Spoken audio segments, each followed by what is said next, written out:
Krisdayanti merasa berbahagia karena kini anaknya Aurel Hermansyah akan segera menjadi istri Atta Halilintar. Tak main-main, calon menatunya adalah Atta Halilintar yang dikenal sebagai YouTuber sukses di Asia Tenggara.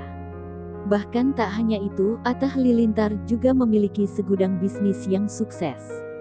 Meski demikian, tak serta-merta membuat Krisdayanti berbangga hati. Melihat kesuksesan calon menantunya tersebut, ia memberikan pesan dan kritik kepada Atta Halilintar.